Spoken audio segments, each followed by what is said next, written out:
días, buenas tardes, buenas noches, queridos podescuchas. En esta ocasión tenemos el privilegio de estar con Beatriz Stolovic para comentar su más reciente libro, A Contracorriente de la Hegemonía Conservadora, editado por Itaca y que salió a publicar en el año 2012. La doctora es mexicana de origen uruguayo, es profesora e investigadora titular C del Departamento de Política y Cultura en el área Problemas de América Latina de la Universidad Autónoma Metropolitana, Unidad Xochimilco, en la Ciudad de México.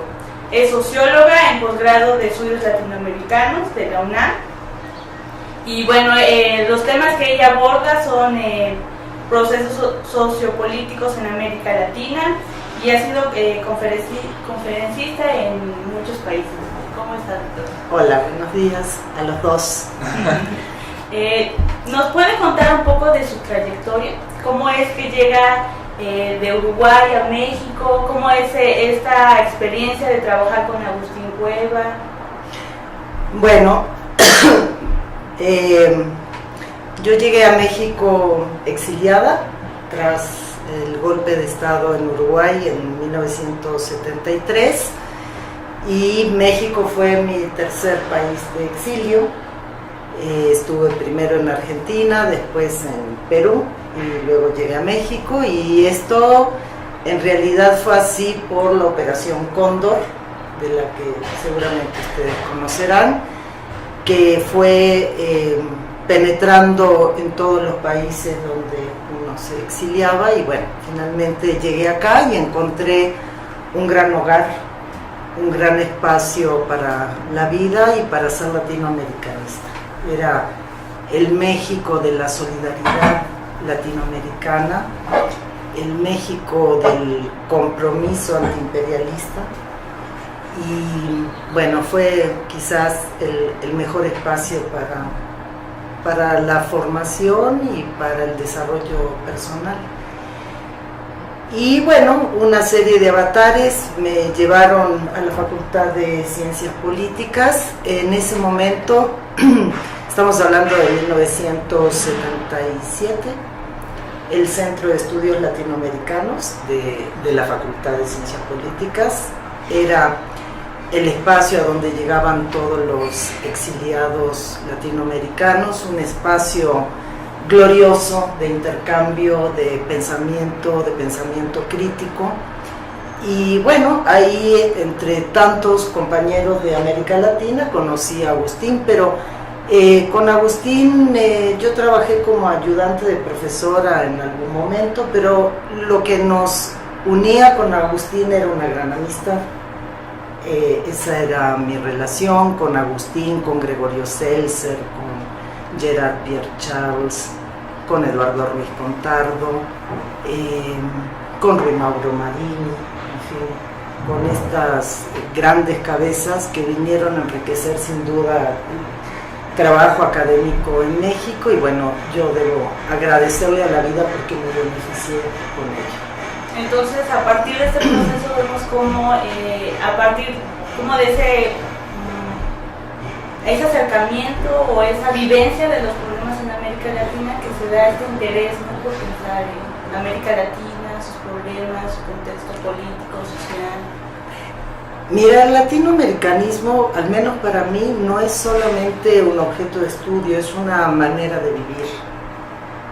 Es reconocernos en un espacio de una inmensa riqueza cultural y una gran diversidad, pero también de muchos elementos comunes. Probablemente nuestra región sea la única en el mundo donde esto ocurre, porque tú vas a Europa y en países muy pequeños, con muy poca distancia geográfica entre ellos, hay lenguas distintas, culturas distintas que no pueden comunicarse, y los latinoamericanos y caribeños tenemos esta ventaja. Y sí, entonces la opción por los estudios latinoamericanos fue la opción por estar en el continente, vivir todos los procesos, las luchas, las alegrías y las desventuras como propias. Y México fue un gran lugar, un gran espacio para eso, por su tradición, no solamente en estos años 70, todo el siglo XX mexicano fue un siglo, hasta los 80, 90, fue un siglo de un gran abrazo al mundo y los refugiados españoles y los centroamericanos históricamente, y hay que decir también que la UNAM fue en particular ese espacio generoso, abierto, que era muy formativo y sobre todo en términos espirituales también, ¿no? Entonces, pues la vida me colocó azarosamente en un espacio privilegiado. Okay. A lo largo de su libro vemos que retoma muchos conceptos de Gramsci, como hegemonía, como revolución pasiva también. ¿Cómo podemos ver esta hegemonía conservadora en América Latina en pleno siglo XXI?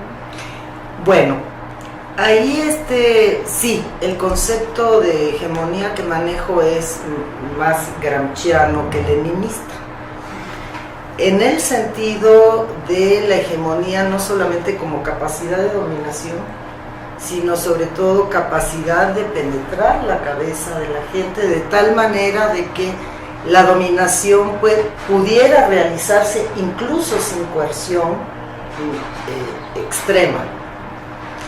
Y entonces, cuando yo planteo esto de la hegemonía conservadora, no me refiero solamente a estas ideas dominantes muy poderosas que se imponen con muchos recursos económicos, institucionales, los medios de comunicación, es una gran ofensiva para imponer un modo de ver el mundo, la vida, la relación entre la gente. Entonces, no me refiero solo a esa estrategia, sino también a cómo ella penetra aún en la cabeza de aquellos que por decisión personal se sienten formando parte de lo que llamaríamos pensamiento crítico. Y esa es la parte quizás más delicada. Digamos, los sectores conservadores han colocado un terreno de disputa de las ideas donde ellos definen ese escenario, y entonces cuando vemos muchas de las disputas o de las discusiones teóricas o políticas, ¿qué estamos viendo? Que aquellos que critican lo están haciendo desde el terreno construido, en las ideas, en la terminología, por las clases dominantes. Y entonces están en su lógica, quizás diciendo no, pero desde la lógica construida de los dominantes, y eso no puede ser pensamiento crítico efectivo, ¿sí? Entonces pueden decir, ustedes dicen tal cosa, nosotros no estamos de acuerdo, ¿sí?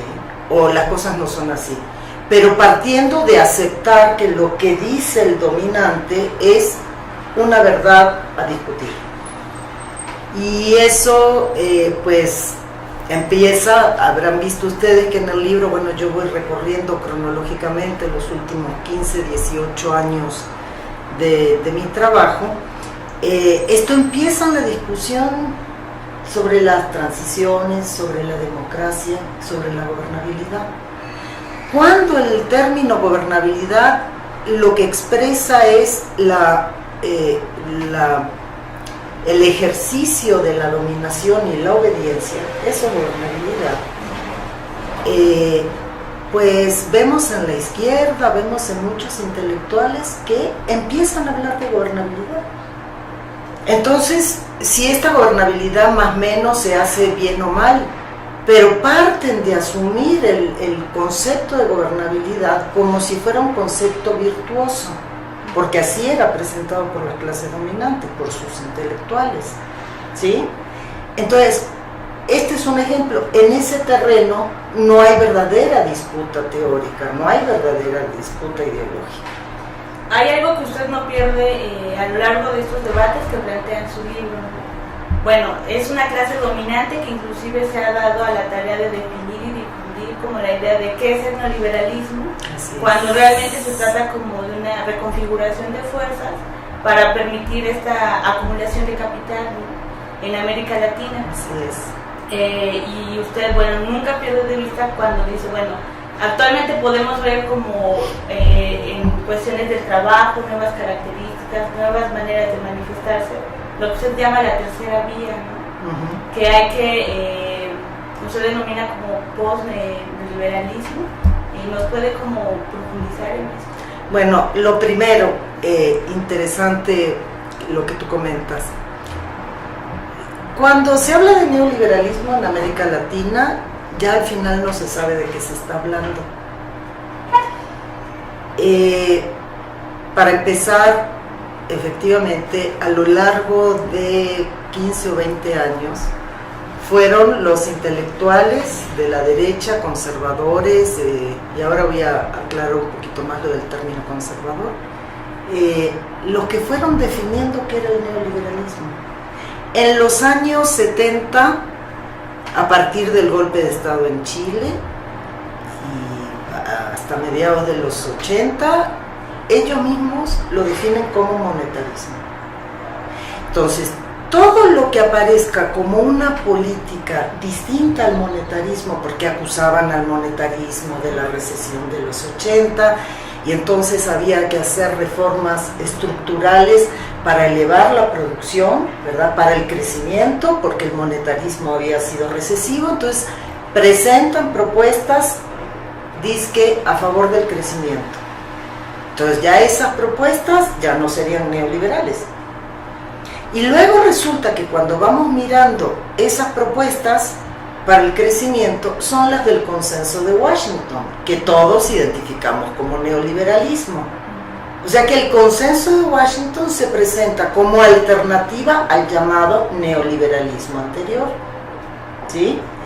Ya después el Consenso de Washington genera sobre todo una crisis social y política, porque eso es lo fundamental a mediados de los 90, para volver a cambiar tácticas, y entonces presentan la alternativa al Consenso de Washington. Ahora sí, el Consenso de Washington es neoliberalismo, y hay que salir, hay que ir más allá del neoliberalismo, más allá del Consenso de Washington, y entonces vienen las reformas de segunda generación. Sí, y entonces, cuando nosotros vamos viendo cómo se discute en América Latina, se asumen esas definiciones y ya. Y durante aquellos años el monetarismo era neoliberalismo. Tú salías del monetarismo, tú ya estabas fuera del... Y así, ¿sí? Lo interesante es que cada una de estas es presentada como una superación del neoliberalismo. Una alternativa. Ellos, más que alternativa, lo llaman superación, ¿no? Por eso es siempre ir más allá, es como para mejorarlo y corregirlo, ¿sí? Pero entonces tú dirías, bueno, entonces el Consenso de Washington fue el primer post-neoliberalismo, y después las de segunda generación contra el Consenso de Washington, o para mejorarlo, no contra, para mejorarlo, sería el segundo post-neoliberalismo, ¿sí? Bueno, entonces hay que revisar cómo se discute, y entonces se ve que primero la gente decía, neoliberalismo, sí, monetarismo, neoliberalismo, sí, Consenso de Washington. Y después vienen estas de segunda generación a mediados de los 90, que después los mismos que la proponen desde el Banco Mundial, etcétera, dicen, no, esto derivó en un neoliberalismo plus, y tenemos que entonces volver a hacer correcciones, y esas correcciones ahora las presentan como neodesarrollismo, ¿sí? Y entonces siempre el debate está, me gusta o no me gusta, pero acepto que eso que me presentan como neoliberalismo es el neoliberalismo, donde lo que cuenta mucho es el discurso, la retórica de los dominantes, la elaboración de un discurso coherente en sí mismo, pero falsificado, ¿sí? Y por lo tanto estamos 20 años discutiendo de nuevo en un terreno construido desde la dominación, y aparece como discurso, yo diría, contestatario, que contesta pero que contesta, y la parte que es asertiva es la dominación, es el pensamiento dominante, ¿sí? Y hoy entonces llegamos a esta etapa donde se plantea que el neodesarrollismo es post-neoliberalismo. Si nosotros cambiamos la manera de plantearnos el problema del neoliberalismo y lo pensamos como tú decías, como una reestructuración del capitalismo al servicio del capital para reforzar el poder del capital sin barreras, para recuperar la tasa de ganancia que había declinado en los 70, y desde luego eso haciéndolo contra los derechos de los trabajadores, contra las conquistas históricas que en América Latina más o menos en distintos países se habían logrado.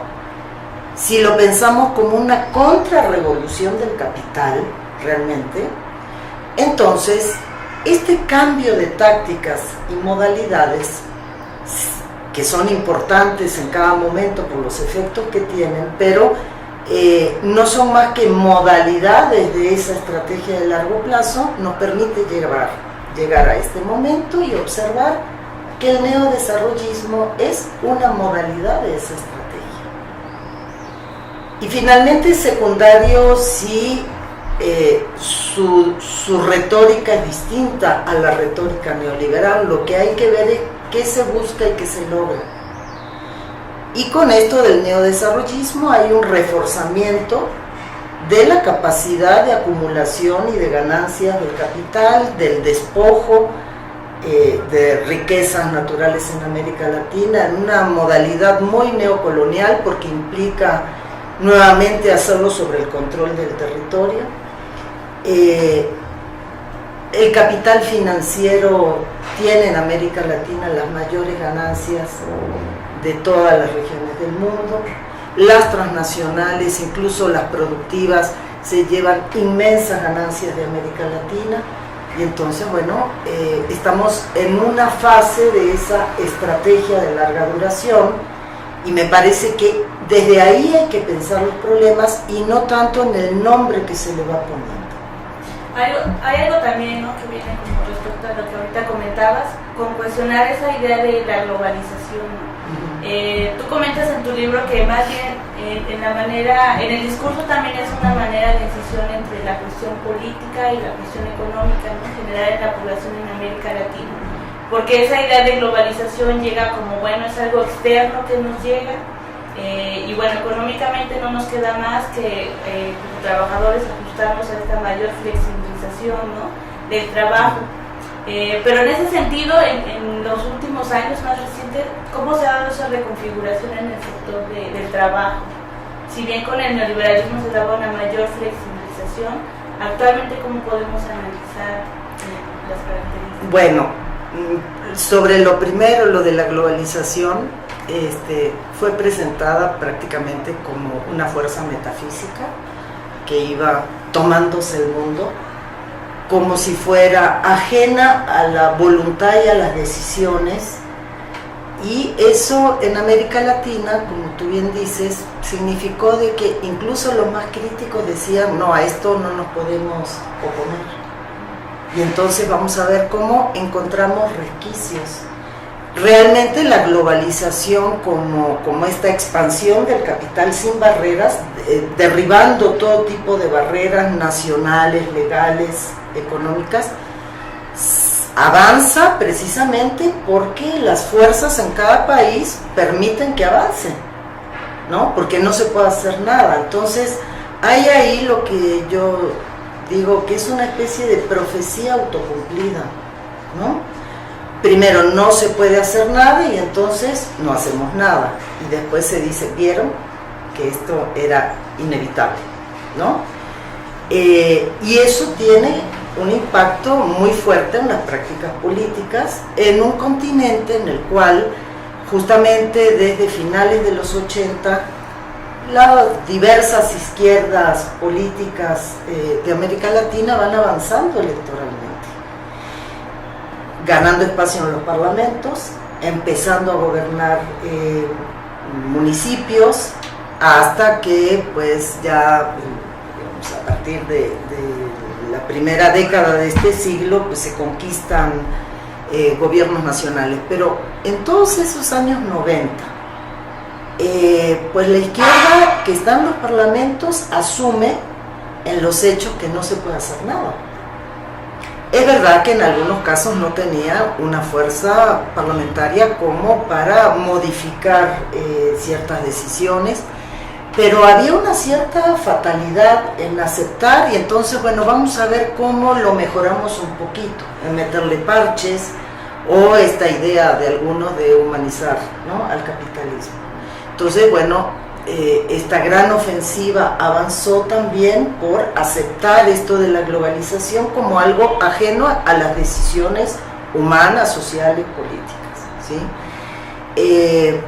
Bueno, y desde luego el efecto principal sobre los trabajadores ha sido una verdadera masacre, ¿sí? Hoy día tenemos en América Latina dos realidades bien distintas.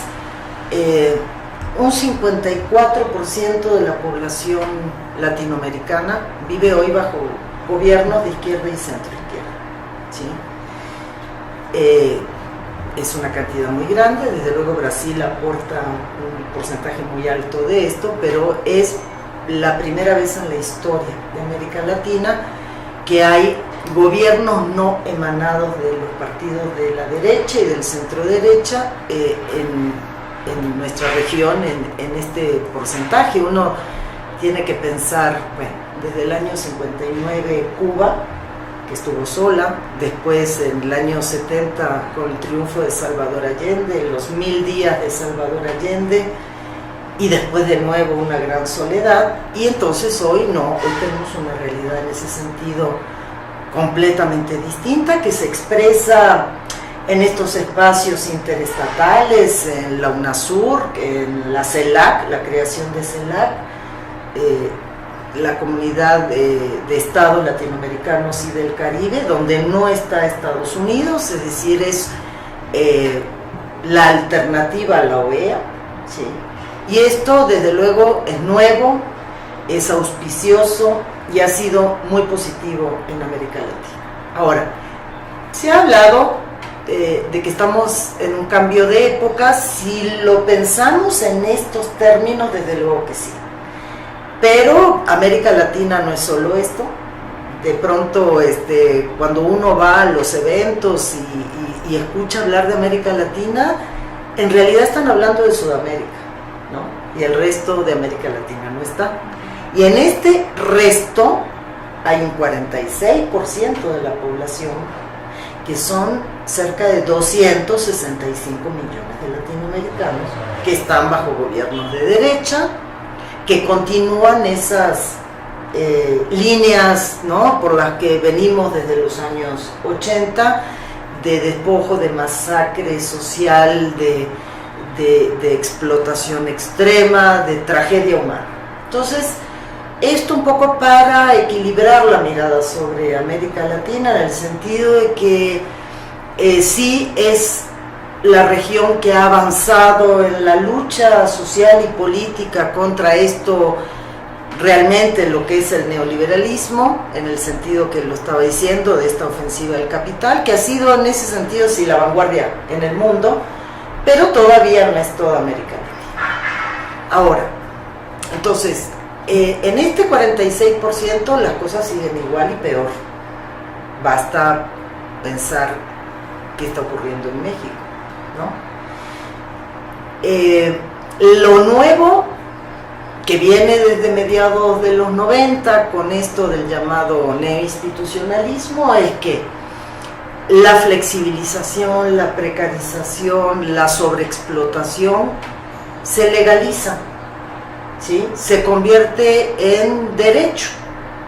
Y entonces ya esto que es tan terrible y que fue la base de las luchas, ¿no?, de los 90, que produjeron cambios políticos, hoy aparece como un fenómeno legal, como Estado de Derecho, ¿sí?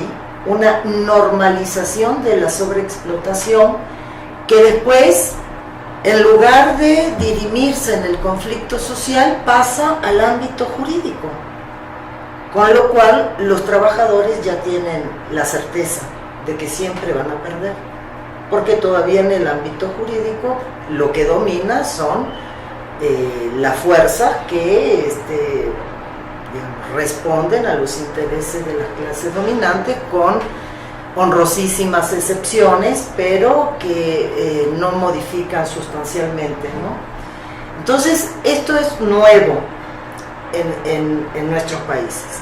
Bueno, en los países donde gobierna la izquierda y el centro izquierda, desde luego hay elementos novedosos, y es una recuperación de derechos laborales, sociales, en algunos casos llevados a constituciones nuevas, en otros casos incorporados a las viejas constituciones, a las que estaban vigentes, o recuperados porque estaban en las viejas constituciones y en la práctica se habían dejado de cumplir.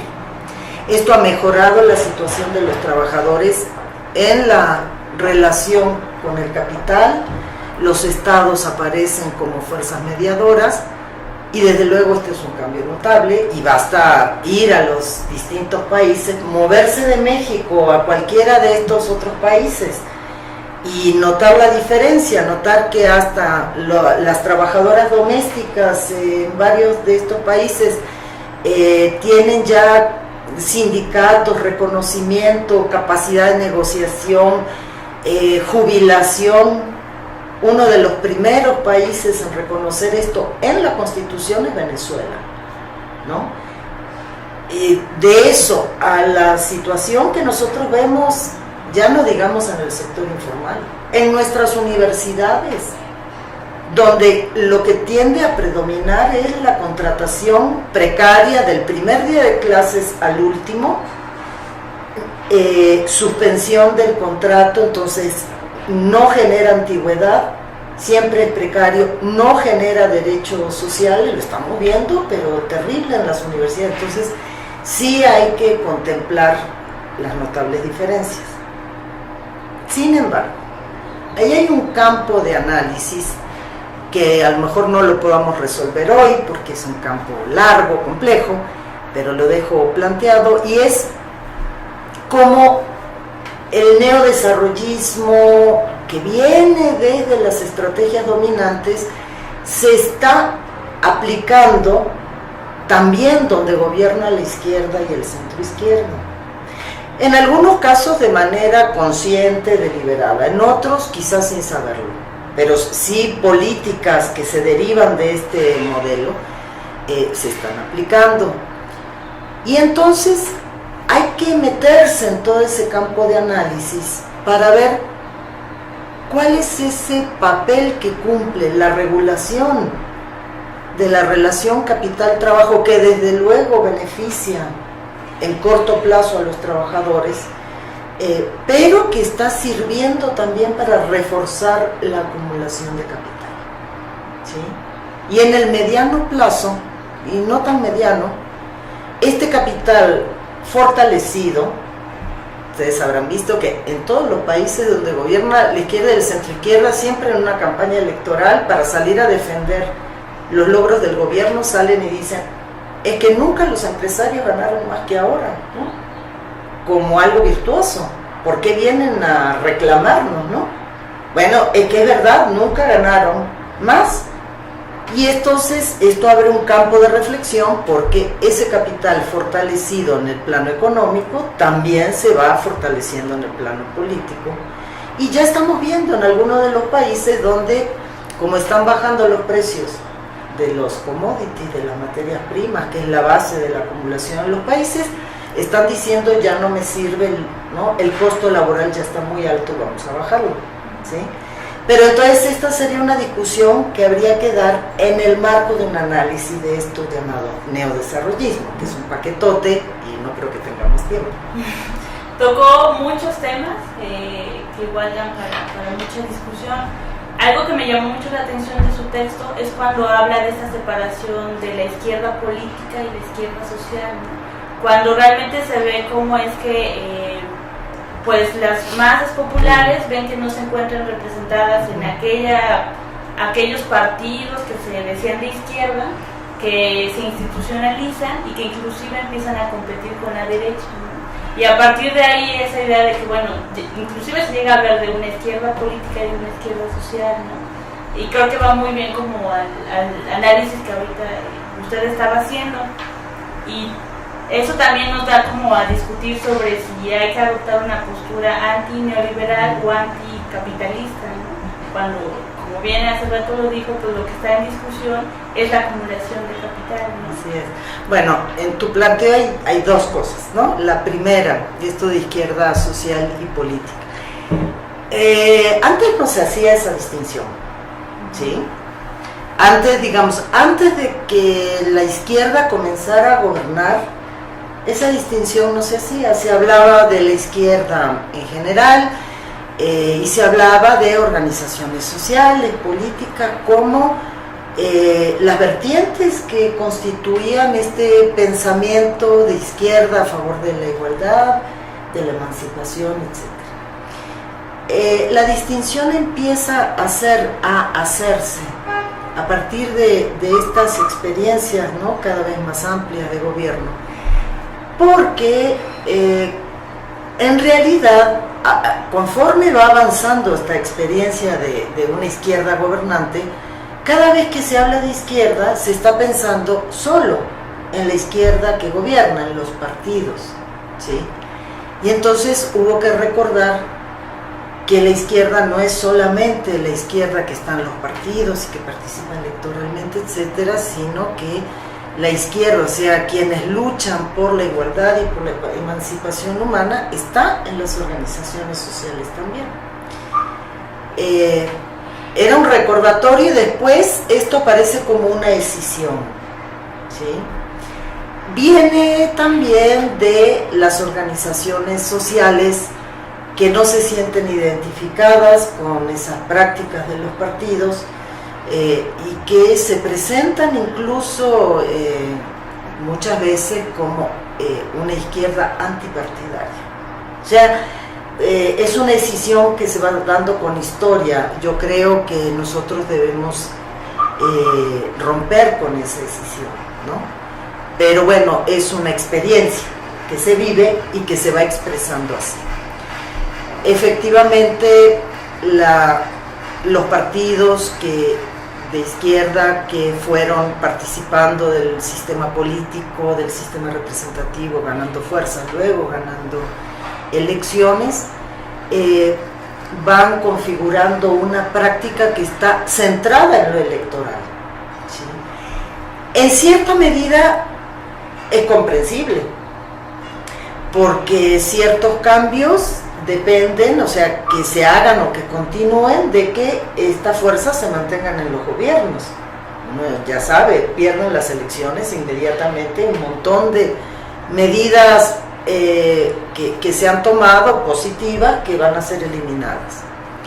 Y entonces empieza una dinámica muy perversa donde la lógica es que todo debe hacerse para seguir ganando elecciones. Pero además, ya desde mediados de los 90, las fuerzas de derecha lograron una cuestión que es bien importante considerar. Lograron modificar la ingeniería electoral en América Latina, y la modificaron primero para evitar que la izquierda llegara a ganar, y luego esto fue también útil para que la izquierda tuviera que estar siempre persiguiendo elecciones. ¿Qué hicieron? La segunda vuelta electoral, separar en el tiempo las elecciones de lo nacional, lo parlamentario, las gubernaturas, los municipios, ¿no? Las fueron separando, de tal manera que nosotros vemos que siempre estos partidos que están en los gobiernos están en una condición de campaña electoral permanente, por una por otra. Y esto no permite que puedan debatirse con profundidad y con sentido crítico los problemas, y que pueda pensarse en transformaciones de más largo plazo. Es una trampa. De una parte se mira esto como una virtud porque son izquierdas que demuestran, digamos, su vocación democrática, porque se someten permanentemente a elecciones, pero es también una trampa, porque acota el escenario de la política a lo electoral, ¿sí? Y se va aislando de las luchas sociales, que son luchas necesariamente de más largo plazo, porque lo que enfrentan es la dominación del capital, que requieren una organización de más largo plazo, una capacidad política de más largo plazo. Entonces ahí se va produciendo la escisión. Ahora, ¿qué pasa acá? Del lado de la llamada izquierda social, que en lugar de enfocar claramente la crítica a esas prácticas de los partidos, terminan por negar la política institucional en general.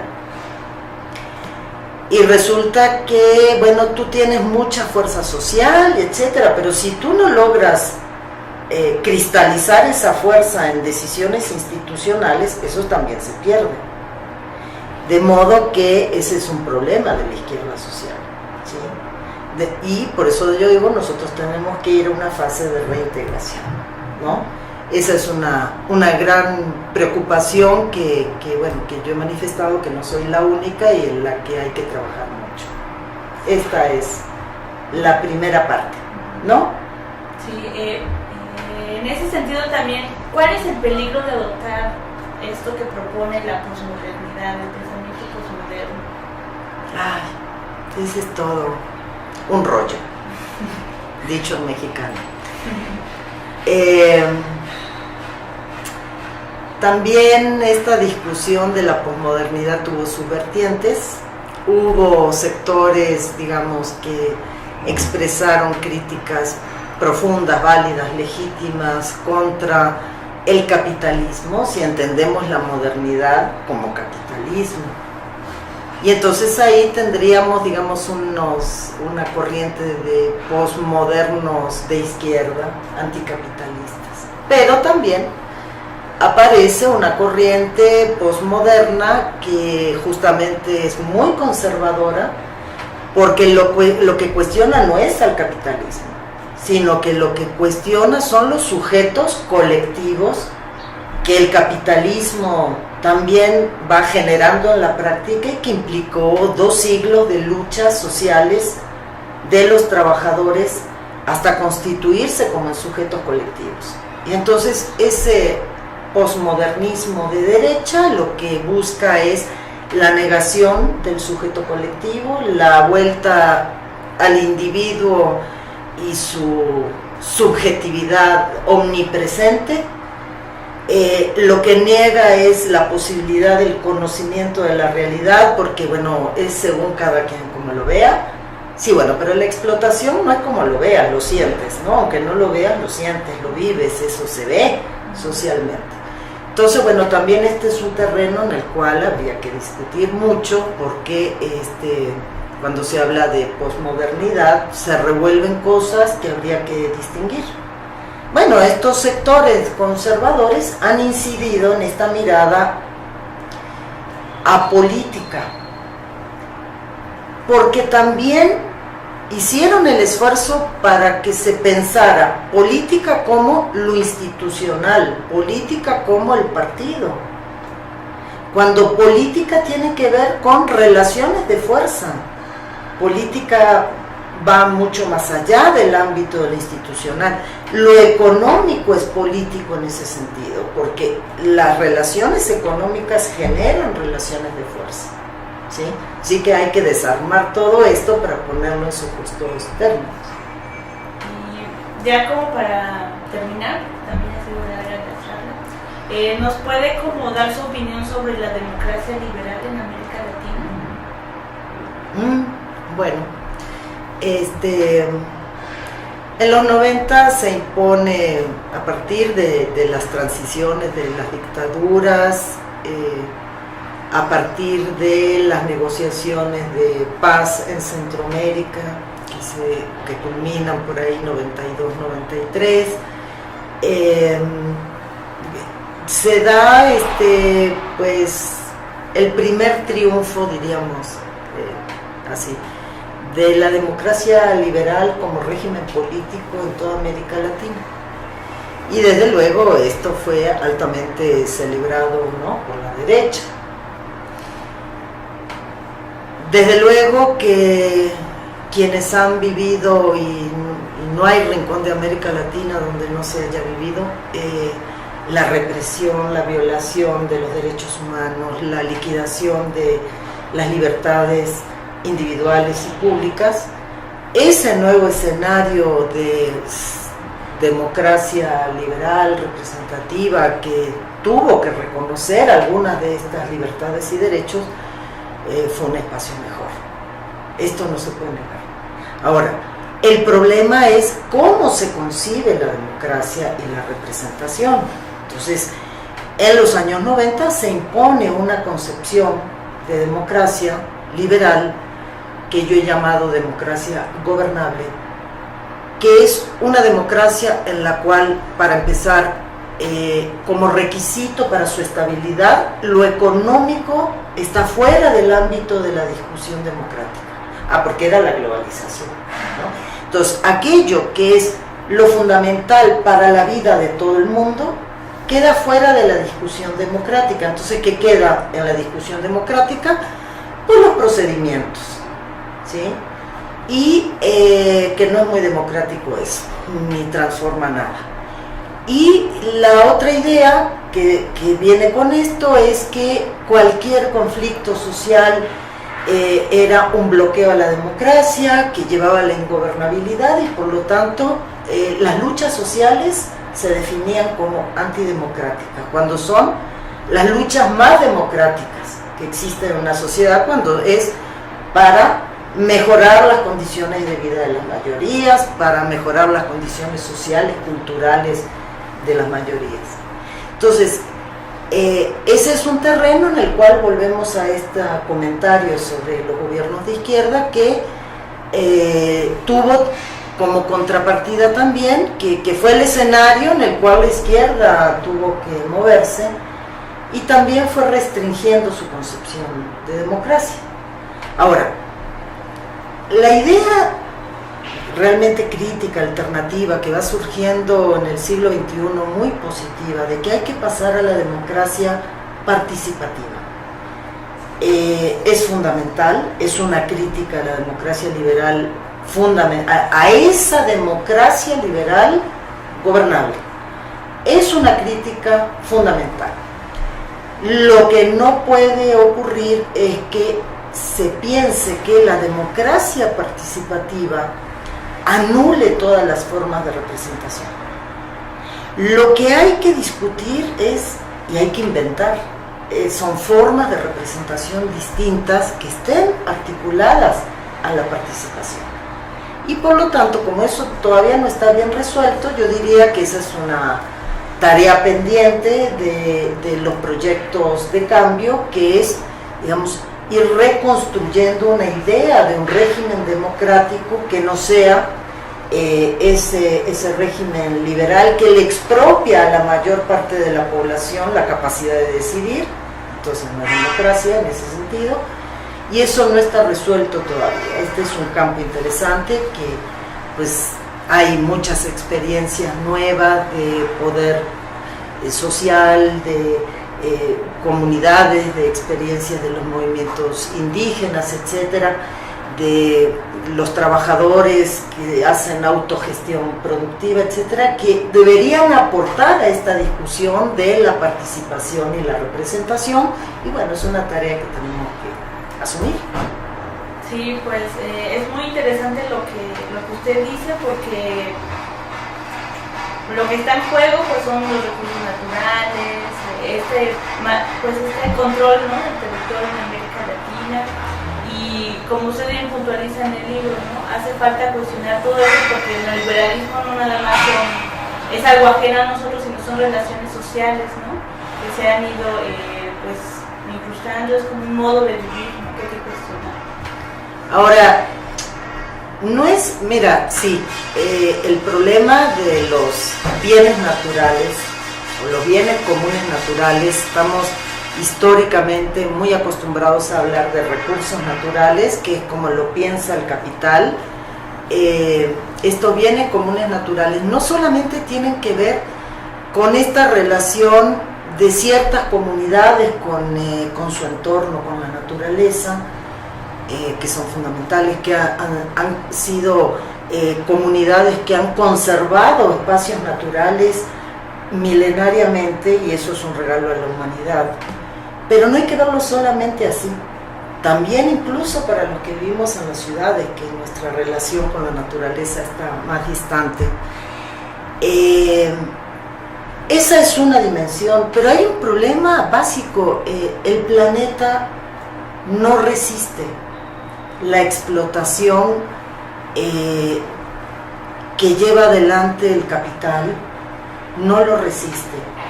Y este problema tiene que ver con la subsistencia de la humanidad como especie. Entonces, desde la mirada antropológica a la comunidad y su entorno, hasta un problema general que en esto le va a dar la vida a la humanidad, esto tiene que constituirse en un eje de la discusión contra el capitalismo. Acá no es un problema de post-neoliberalismo solamente, sino saber que el capitalismo pone en riesgo al planeta y a la humanidad. Y entonces hay que ser anticapitalista hasta por sobrevivencia. Bueno, yo quisiera hacer una pregunta, estoy detrás de la cámara, pero también pertenezco al proyecto de Sin Atributos. Para ir cerrando ya también, en su libro hay un problema que se juega, y creo que usted lo expresa muy bien, que es cuando el discurso de los dominadores llega a coincidir con el de los dominados. Ese es un problema que pues a todos atañe y a todos preocupa, y usted al final lo trata de resolver tratando de mostrar la vitalidad del pensamiento crítico y haciendo la especificidad que al discurso crítico le corresponde. Para quienes nos escuchan y para los que nos están viendo ahora, ¿cuál podría ser esa vitalidad del pensamiento crítico? ¿Cuál podría ser esa especificidad que no tienen los otros discursos, que hace a este tipo de pensamiento algo necesario y revolucionario? Bueno, nos hemos acostumbrado a hablar del pensamiento crítico casi como una entidad. También tenemos que cuidarnos de esto, porque hay una especie también de fetichización del pensamiento crítico como si fuera algo dado. Y a veces por comodidad del lenguaje seguimos en eso, ¿sí? Digamos, yo creo que hay una responsabilidad fundamental de conocer cómo funciona el capitalismo, cuáles son sus diferentes tácticas pero objetivos comunes, de qué manera utiliza muy eficazmente la retórica y el discurso para encubrir esos objetivos y presentarlos incluso con el lenguaje propio de lo que ha sido históricamente la lucha social de izquierda. Tenemos necesidad de conocer esto. Entonces, no podemos partir del discurso, porque el discurso cubre, cumple esa función de encubrimiento. Tenemos que partir de los procesos concretos, hacer investigación concreta de la realidad concreta y después ver cómo esto se expresa en el discurso y entonces también denunciarlo, ¿sí? Esa es la tarea para que el pensamiento sea crítico. ¿Sí? Yo no lo convertiría en algo mucho más complicado. Bueno, esto es bien complicado hacerlo, pero no le daría más vuelo que eso. Esa es la tarea, conocer cómo el capitalismo se ha ido reciclando en tácticas distintas, cómo se ha ido reciclando la dominación, utilizando ese lenguaje histórico, el reconocimiento de ser una demanda de los siempre invisibilizados, los indígenas, las mujeres, etcétera, los afrodescendientes, los homosexuales. Ahora el propio sistema utiliza el discurso del reconocimiento para la flexibilización laboral, ¿sí? Y podríamos así poner un montón de ejemplos, bueno, que no lo vamos a poder hacer ahora, que nos obliga pues a tener un trabajo mucho más serio, más profundo, yendo a los procesos concretos y no empezando por el discurso, ¿sí? Y bueno, ¿y qué será el pensamiento crítico? Pues lo que podamos producir en ese sentido, no es una entidad, ¿sí? Bueno, pues no nos queda más que agradecer a la doctora, y para los podescuchas, pues la invitación a leer el libro A Contracorriente de la Hegemonía Conservadora. Y pues muchas gracias, nos deja muchos puntos de reflexión y de debate. Y pues bueno, nuevamente le agradecemos y que se encuentren muy bien. Bueno, agradecerles a ustedes y pues darles la bienvenida acá a este rinconcito de la UAM Xochimilco. Muchas gracias. Gracias y nos vemos en la próxima.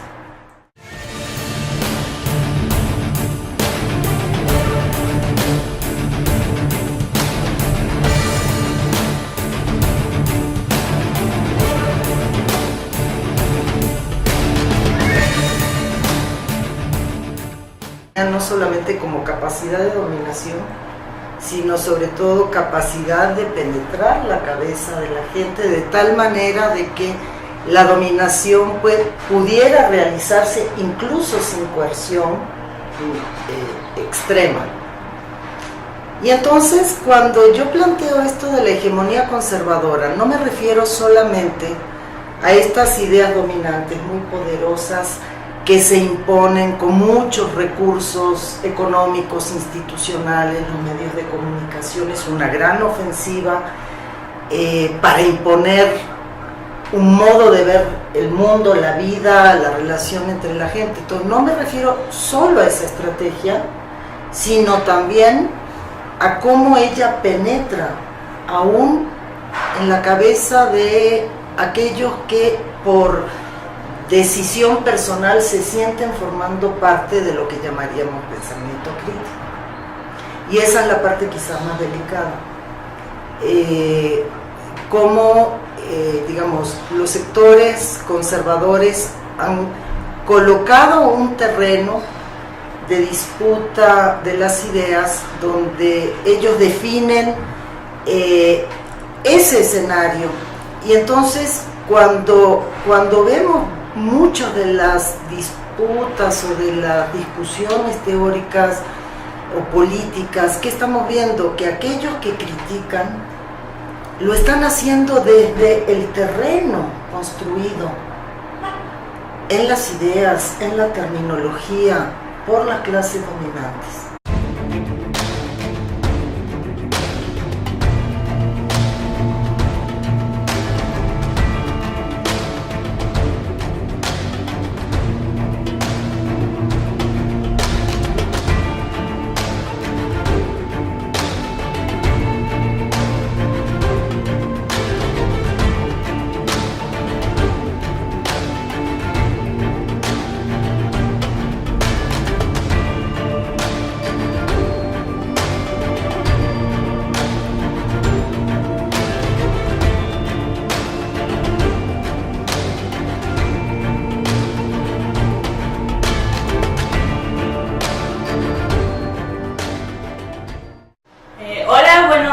Buenas tardes, buenas noches, queridos podescuchas. En esta ocasión tenemos pues el privilegio de estar con Beatriz Stolovic para comentar su más reciente libro, A Contracorriente de la Hegemonía Conservadora, editado por Itaca y que salió a publicar en el año 2012. La doctora es mexicana de origen uruguayo, es profesora e investigadora titular C del Departamento de Política y Cultura en el área Problemas de América Latina de la Universidad Autónoma Metropolitana, Unidad Xochimilco, en la Ciudad de México.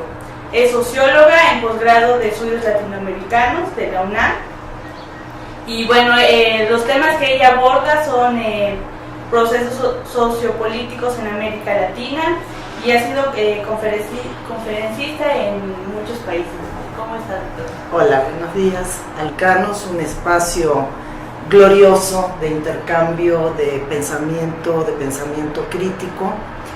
Y bueno, ahí entre tantos compañeros de América Latina conocí a Agustín, pero con Agustín yo trabajé como ayudante de profesora en algún momento, pero lo que nos unía con Agustín era una gran amistad. Esa era mi relación con Agustín, con Gregorio Seltzer, con Gerard Pierre Charles, con Eduardo Ruiz Contardo, con Rui Mauro Marini, en fin, con estas grandes cabezas que vinieron a enriquecer sin duda el trabajo académico en México, y bueno, yo debo agradecerle a la vida porque me beneficié con ello. Entonces, a partir de este proceso vemos cómo, a partir como de ese acercamiento o esa vivencia de los problemas en América Latina, que se da este interés, ¿no?, por pensar en América Latina, sus problemas, su contexto político, social. Mira, el latinoamericanismo, al menos para mí, no es solamente un objeto de estudio, es una manera de vivir. Es reconocernos en un espacio de una inmensa riqueza cultural y una gran diversidad, pero también de muchos elementos comunes. Probablemente nuestra región sea la única en el mundo donde esto ocurre, porque tú vas a Europa y en países muy pequeños, con muy poca distancia geográfica entre ellos, hay lenguas distintas, culturas distintas que no pueden comunicarse, y bueno, los latinoamericanos y caribeños tenemos esta ventaja. Y sí, entonces la opción por los estudios latinoamericanos fue la opción por estar en el continente, vivir todos los procesos, las luchas, las alegrías y las desventuras como propias.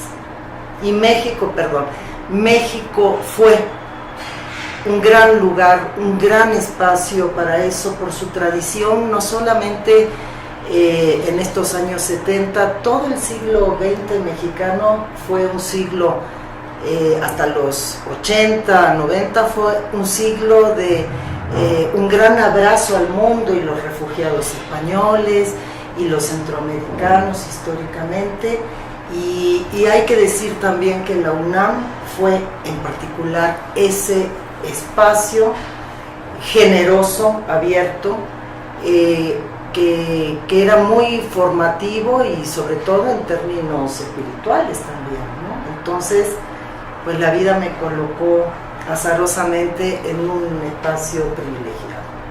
Okay. A lo largo de su libro vemos que retoma muchos conceptos de Gramsci, como hegemonía, como revolución pasiva también. ¿Cómo podemos ver esta hegemonía conservadora en América Latina en pleno siglo XXI?